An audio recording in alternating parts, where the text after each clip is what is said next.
Chime, I'm really engaged with people that way. I'm a pop culture addict. I love music. I'm a coffee drinker. I'm very social. Cheers to that. Happy camp day. We love Tim Hortons.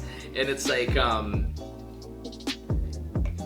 do like social media. It sounds funny to say this, but I like people. Like I like meeting new people, engaging with people, having conversations, and so that's kind of how I see myself. Some people call me a bit of a ham, a little bit of an extrovert, so that's kind of what I'm like as well. But and I think that if you just, if you are on Instagram or Twitter and you look up at Will Nash on air, you'll get an idea for who I am. You'll really, would you say, is that fair? I agree. Yeah. I feel like I met you, or I knew who type of person you are, just looking on your Instagram, how engaging you are with your coworkers, right, and your friends, and you're a people person.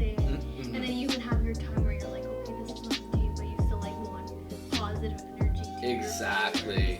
Well, and even we were talking about the fact that I was with Virgin before, and they made some changes, and then it's like, no, you know what?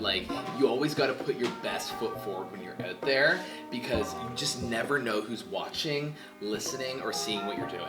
And I know that when I was going through a transition at the end of last year, and I was changing, my job at Virgin had come to an end, and I had some space where I was putting myself out there, but not working for a station.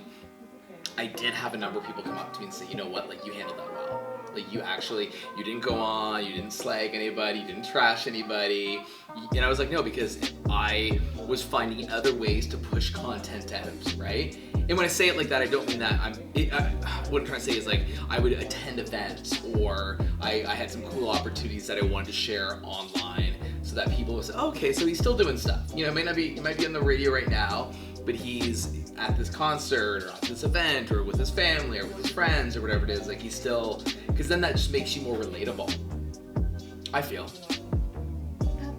That'd be good, because even you don't want to trash anybody, but you want to move on and see what's what's next. And as I said, I had a little. I'm very tongue in cheek. I'm very that way. It's I was hashtag thank you next, because I was we know the song, and it's you know what, thank you. I'm moving on, because you know what, that chapter has closed, and that's okay. You know what I mean? I might not have had the choice in that, but that chapter is closed, and I always know that bigger and better lies ahead. Even if maybe right now you're oh, I want this job, I haven't gotten that job, or this job looks great and somebody else beat me out. That's okay, because honestly, you probably weren't meant to do it. You're probably meant to do something else. And I truly believe that. As long as you're positive, I always describe myself as positive, yet realistic.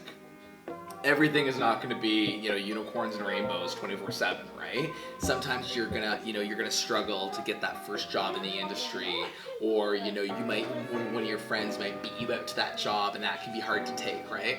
But I think that we will always end up where we're supposed to be. That's good advice. Yeah, I mean, I believe in myself, and honestly, self-belief too, believing in yourself, believing what you're doing, believing that you have a talent is what you need to do to survive it. If you don't have faith in what you're doing, you're not going to last. You need people to back you up, but if you don't believe that what Sonya is doing in her YouTube channel, here at DBS, or on the radio, or on the TV, or on Instagram, and the thing is, kind of going back to social media, you can pull up your phone right now and you can be like, hey, it's Sonya Live. And all your followers will see what you're doing, and you have your little show on your Instagram, right? And that's a lot of what people are doing nowadays. And then, maybe a program director, if you want to work in radio, program directors at radio station will be like, oh, okay, she's really engaging, right? So it's kind of just always be thinking about, even me, I'm working again, but it's I'm still thinking oh, I want to get back to my Facebook Live show. Oh, I want to, learn other new things that I still can always be relevant and moving forward. If that makes sense. That makes sense. Well, thank you for being on Welcome to the Cate today. Thank you for having me. It's been so much fun. Finally, nice to meet you face to face. Nice to meet you.